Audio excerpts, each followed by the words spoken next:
አዩና ሰይድ እንግዲህ ይኸው እየጨፈሩ መጥተዋል። አልገባኝም። አሰላም አለይኩም ወራህመቱላሂ ወበረካቱ። እንደው ሚሊላ እምነት ተከታይ ሰላም፣ እንዴት ናችሁ? ወዳችሁ ማከብራችሁ ስለምታበረታቱኝ ጀዛከላ ኸይር ጀዛ። ሰይድና አዩ ምን እየሆኑ ነው?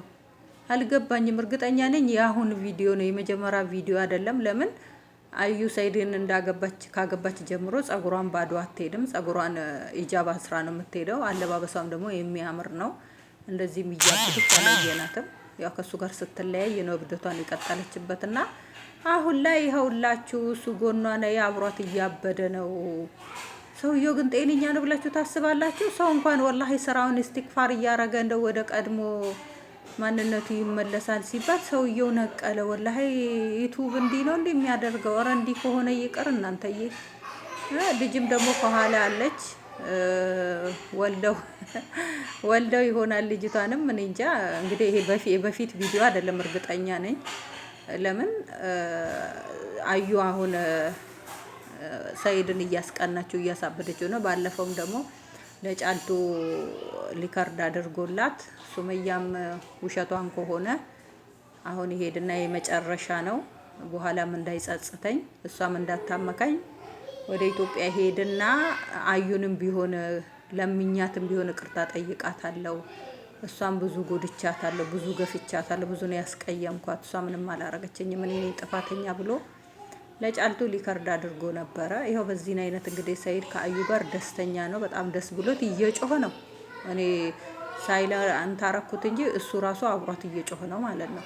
እና ወደ ቀልብክ ተመለስ፣ አላህ ልቦና ይስጠል ሁላችንም። እና ያው እሷ ያው እምነቷ ይፈቅዳል ባይባልም እምነቱ ሌላ ነው፣ ሰው ሌላ ነው። ሰው እምነቱ በማንኛውም እምነት እብደት ይፈቀዳል የሚል ነገር የለም። ያው ሰው ልጅ ስርዓቱን ጠብቆ ቪዲዮ መስራት ያለበትም ቢሰራ ጥሩ ነው። ያው እንግዲህ ከሙዚቃ ነው ደስታ የሚገኘው፣ ከሙዚቃ ነው ህይወትን ማሸነፍ። በቃ ደስታ ሙዚቃ ላይ ነው የሚለው ብዙ ሰው። ያው እንግዲህ አላህ ጥሩ ነገር የምናደርግ አላህ ያደርገንና እኔ እንግዲህ የሰይድ ሚስት ምንድነው የምትሆነው? ይሄ ቪዲዮ እንግዲህ ስታየው ተነቅላለች። ሰይድ አናዶኛል፣ እንዴት ፎቶዬን ይሰብራል፣ በጣም አናዶኛል፣ አበሳጭቶኛል። ግን ስለምወደው ምንም ማድረግ አልችልም፣ ሰብር አረጋለሁ።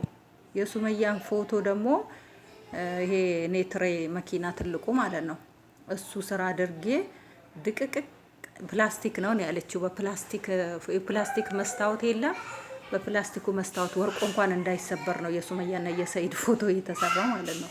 እና ስለማይሰበር እዛ ኔትሬ እንትኑ መኪና ስራ አድርጌ ድቅቅቅ አድርጌ አምጥቼ አስቀምጥለታለሁ እና አሳየዋለሁ። ሱመያንም ወቅጣታለሁ ብላለች። እሺ እንግዲህ ይሄን ሁሉ ምንም ሳትነኪ ምንም ሰው ሳይነካሽ ይሄን ያልሽው አዩ ስትመጣ ደግሞ ምንድነው የምትሆኘው? አዩ ለሱመያ ብቻ ነው ትግስት የሚኖራት። እውነቴን ነው የምላችሁ። ሰይድ ሌላ ሚስት አግብቶ አለቀውም ብላለች። ያው ስለተፋታች ነው እንጂ ዝም ያለችውና አሁን ደግሞ ይሄ ነገር እውነት ከሆነ የሰይድ ሚስት ምን ልትሆን ነው? ያው አዩ አንደኛ በረኪና ትባላለች። ያቺ ደግሞ ስሟ ማን ነው እንደው? ሁለተኛዋ ባለ በረኪና ትሆናለች ማለት ነው። ያው እንግዲህ ሪል ስቴት ቤት እየተገዛላቸውም ስለሆነ የሰይድ ሚስቶች ቁጥራቸው እየበዙ ነው። እንግዲህ ያው ማን ነው መጨረሻ ላይ ሰይድ ጋር የሚረጋው? ማን ነው አብሮት የሚቆየው? ያው እሱም እዛም ጡል እዚህም ጡል እያለ እድሜውንም እየጨረሰ ነው። ልጅ የሚያሳድግበትን እድሜ በእንደዚህ አይነቱ እያሳለፈ ነው። አንደኛ ነገር ሙዚቃ ሰይድ ላንተ ጥሩ አይደለም፣ ከእድሜህ ጋርም አይሄድም። በዚህን ሰዓት አንተ ትልቅ ሰው ነክ፣ ውሎክን አይደለም ማየት ያለብክ። እድሜ አስተማሪ ነው፣ እድሜ ያስተምራል ሁሉን ነገርና አንተ ሰዎችን መክረክ አኽላቅ ያለው መንገድ ላይ ትክክለኛ መንገድ ላይ መምራት ነው ያለብክ። ማሻአላ ተባረከላ። ጺምክ እንደ ሙስሊም ታምራለክ። ማሻአላ ጸጉርክ እንግዲህ ብዙ ሰው ጺም ሲያሳድግ እኔ በጣም ነው ደስ የሚለኝ። ጺም የሌለው ወንድ አልወድም። ጺም ያለው ወንድ እኔ በጣም ነው ደስ የሚለኝ። በቃ ሙስሊም ነው የሚመስላችሁ። ያው ይሄን ስላችሁ ደግሞ በተፈጥሮ የሌላቸው ሰዎች አለ እና ይሄ ደግሞ የተፈጥሮ ጉዳይ ስለሆነ ከተፈጥሮ ውጪ ነው የምላችሁ። እና አንዳንድ ሰው እየከረከሙ የሚቆርጡት አሉና ሱና ነው እና አኽላቅ ይስጠን ለሁላችንም። አላህ መጨረሻችን ያሳምረን የሁላችንንም። ማሰላማ